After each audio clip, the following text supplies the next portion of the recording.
Welcome back. Our 11 Investigates team continues to look into the city of Toledo's demolition program. There have been more than 300 nuisance properties demolished in the past year, but our team has found that neighboring homes, the ones next door, also are being damaged. Our lead investigator, Brian Dugger, has been digging into the story and joins us now to discuss what he's been finding.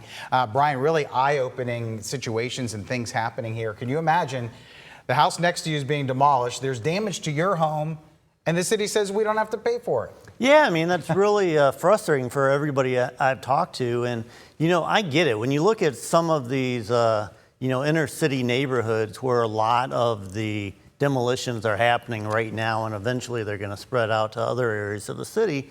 But a lot of these inner city areas, I mean, the houses are kind of really packed in there. Right, very So close. they've got a tough job of like getting in there, trying to bring it down without damaging the house next door. But I mean, it's happened. It's happened a number of times. I mean, there's been 62 complaints from residents saying, hey, my house was damaged when the house next door got demolished. And unfortunately, like you just kind of mentioned there, that the city just says, you know, that's tough luck, essentially. And how do they get away with that? It all comes down to state law, right? Yeah, it's the Ohio Revised Code. And you know, when a city is performing a governmental function, which a demolition is considered a governmental function, they have political immunity. Wow. So they're saying basically it's on the homeowner here. As you've been showing us, you've talked to a number of them. What are some of the stories that have really stuck out to you? Because if they're going to do this or make the repairs, it comes out of their pocket through maybe an insurance deductible? Yeah, I mean, in talking to several people that I've talked to at this point, all of them said, look, I don't want to go to my homeowners because A, you know, it might be a $500,000 deductible just to do that. And then they're going to jump up my homeowners' premiums. And in some cases, you know, I've heard this happening. I mean, they could drop their homeowners insurance.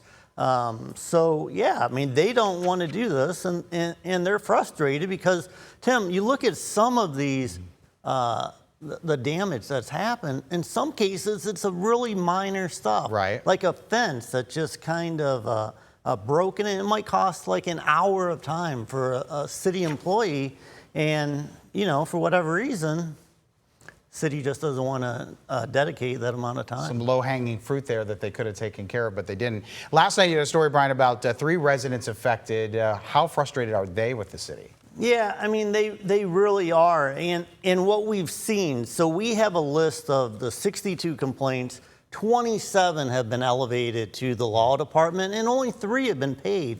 But Tim, the interesting thing is that I looked over the past year, and essentially a year to like 6 months ago, every single claim was denied. But now in the last 6 months, they've actually paid 3 of the claim. They've gone out and fixed 1 of the properties. So, but what changed? We don't know. And that is going to be the next step of the investigation. I mean, we're trying to get records. Okay, so how did you make these decisions a year ago versus how you're looking at it now? It's because Brian Dugger is on the job and turning up the heat a little bit here. At least they could look into it, right? See what they can do. Yeah, and you know, my hope is that these people that were denied initially, because like I said, we're not talking a lot of money here, but a lot of these people don't have a lot of money to fix it. I mean, just a simple act of goodwill from the city, I'm hoping they go back and kind of make these little fixes. And where can we find last night's story? All on our YouTube page or WTOL.com? It's on our YouTube page. We have it up now, and check it out there. All right, great work. Keep digging. We know you will, Brian. Thanks so much. We'll be right back.